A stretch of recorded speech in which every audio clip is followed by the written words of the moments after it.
On the 10th of March, 2023, Iran and Saudi Arabia announced a Chinese-brokered deal to restore relations. It didn't come without implications to the entire region. After decades of enmity and a formal cutting of ties in 2016, the reunion between Iran and Saudi Arabia has caused a stir amidst mixed reactions all over the world.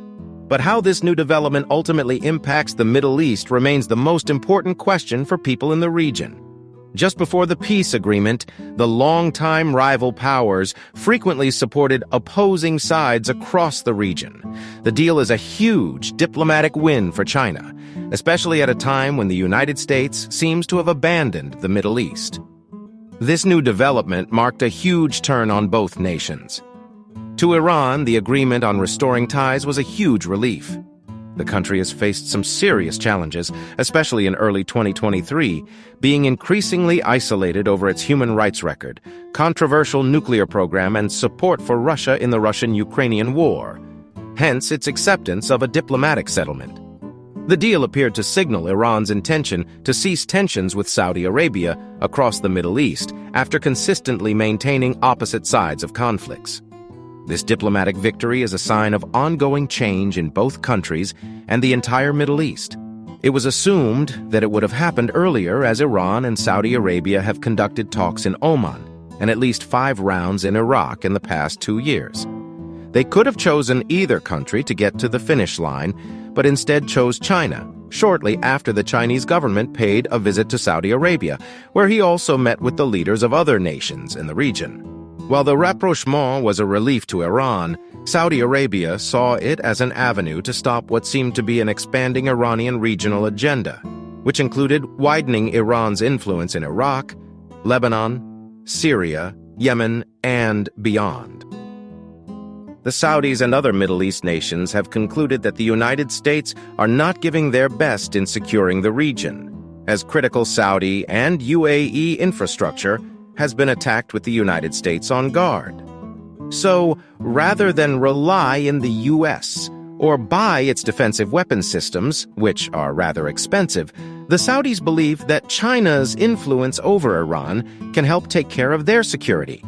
China's involvement is no doubt a sign that Saudi Arabia is serious about diversifying, even if it maintains its alliance with the United States.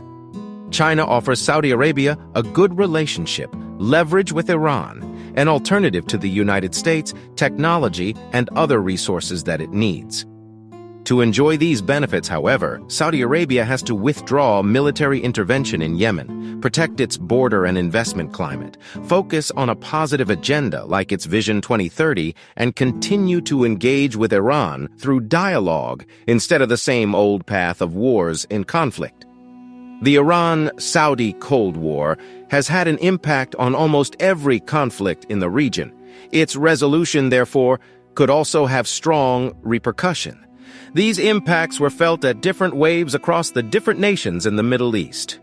Yemen. For the longest time, Yemen was the grass that suffered when the two elephants fought. In fact, it was one of the countries most affected by the Saudi-Iranian feud. Following Yemen's civil war in 2014, a Saudi-led coalition intervened to fight the Iran-backed Houthi rebels that had overrun the country. In a statement, the Iranian mission to the United Nations said the reconciliation would accelerate the ceasefire, help start a national dialogue, and form an inclusive national government in Yemen. Hussein Ibish, a senior resident scholar at the Arab Gulf States Institute in Washington, further proposed that Iran may use its leverage against the Houthis to push for a resolution to the war. It's very likely that Tehran had to commit to pressuring its allies in Yemen to be more forthcoming on ending the conflict in that country, but we don't know yet what behind-the-scenes understandings have been reached, he said.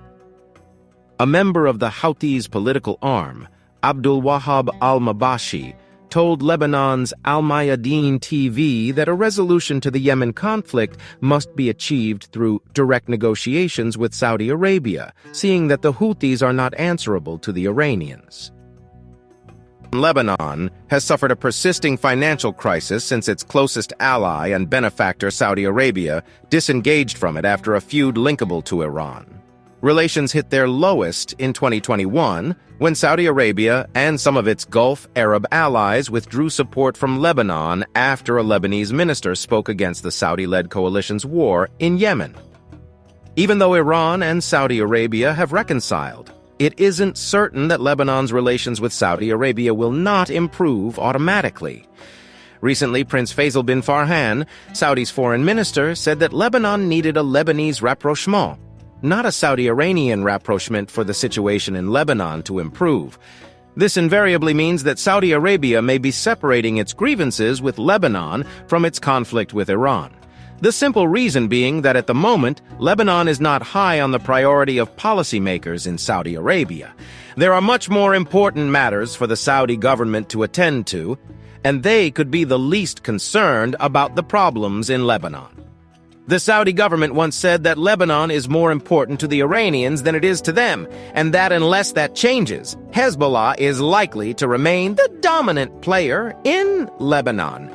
If both parties don't agree to lend a hand in the occurrences in Lebanon, the country will remain under. The reconciliation has also made its way to Israel's domestic political debate.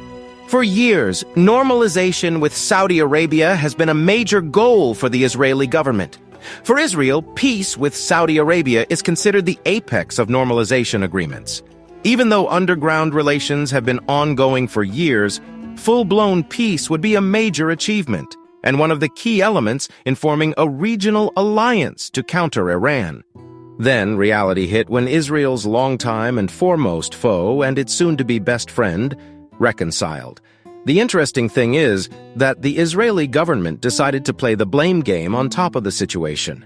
While some senior politicians blamed the former government, led by Naftali Bennett and Yair Lapid, for the reconciliation, former Prime Ministers Lapid and Bennett blamed Netanyahu, the present Prime Minister, for neglecting the situation in the broader Middle East. The countries of the world and the region are watching Israel in conflict with a dysfunctional government that is engaged in systematic self-destruction, Bennett said in a tweet, responding to the allegations leveraged against him as a past leader in the country. While it was expected that the blame pass would be the highest-rated talk, the Israeli Prime Minister Netanyahu did not mention the deal between Saudi Arabia and Iran at the weekly Israeli cabinet meeting, with the Israeli Ministry of Foreign Affairs also refusing to discuss the situation. Iraq, which hosted several rounds of talks between Iran and Saudi Arabia, was quick to welcome the reconciliation. This is because reconciliation between Saudi Arabia and Iraq will benefit it, as Iraq had become an avenue for Iranian-Saudi rivalry for decades. Iran has used Iraq to add pressure to Saudi Arabia in all areas, including political, economic, and specifically security pressure, said Ihsan al-Shamari, a politics professor at Baghdad University and head of the Iraqi Center for Political Thought.